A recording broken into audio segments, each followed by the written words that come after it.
Hello everyone, today I will demonstrate that how to fit XPS Spectra by a software that is FitYK 1.3.1.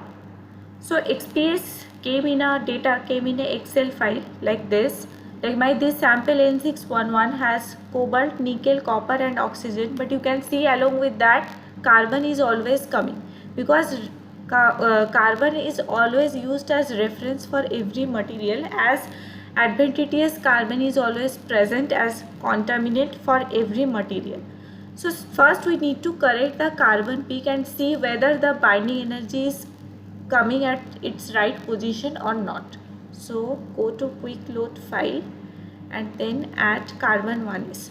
So first we need to correct the baseline. We need to add points like this and strip the background. Now we need to add peak by this auto add mode.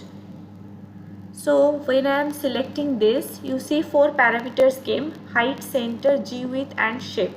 So height is the intensity of the peak, center is the binding energy, this binding energy, G width is the width of the peak and shape is the shape of the peak, which I have already fixed. You can select it here as Voyaget, which is the combination of 80% Gaussian and 20% Lorentzian.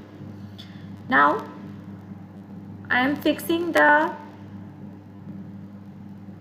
binding energy and I will increase the G width to see whether it is fitting or not.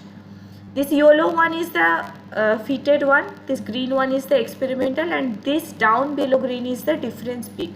So you have to minimize the difference peak as low as possible to get more accuracy of your fitting.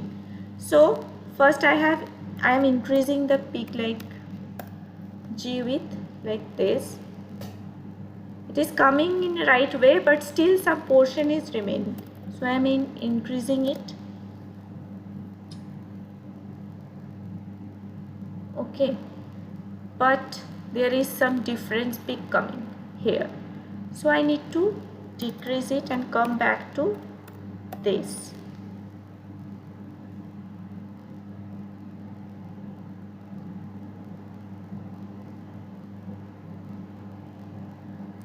Now I have to add one more peak to fit this portion.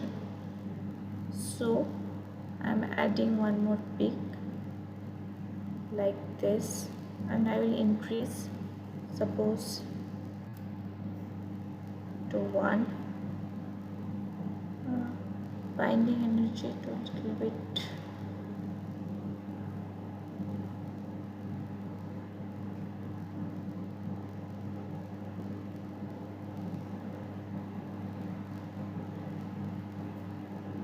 And here there is one more peak, so I have to add one more peak. So as you go increasing the binding energy, the oxidation state will increase. So that should be maintained, and all your binding energy should be matched with literature data and NIST database, which you can find online.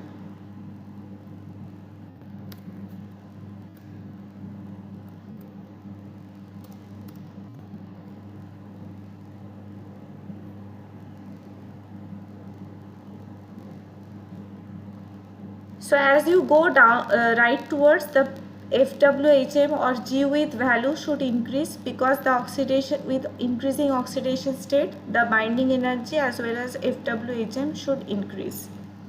So if I click here, you can see it is coming at 283.11 electron volt, but according to NIST database, to carbon-carbon bond should come at 284.8 electron volt. So it is coming at 1.73 electron volt lesser.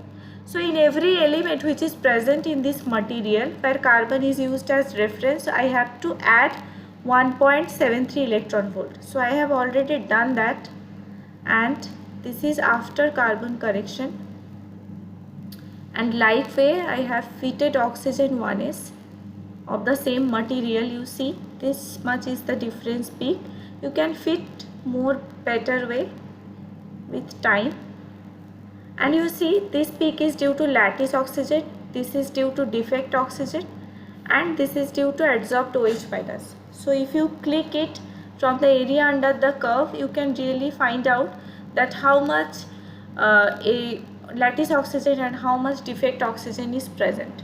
And suppose you have some orbital higher than s, then like 2p, this will split first into 2p 3/2 and 2p half like this, and then due to spin orbit splitting, and then this 2p 3/2 will deconvolute into 2 plus, cobalt 3 plus, cobalt 2 plus, and this broad peak is satellite peak, which generally come due to presence of unpaired electron in the d orbital.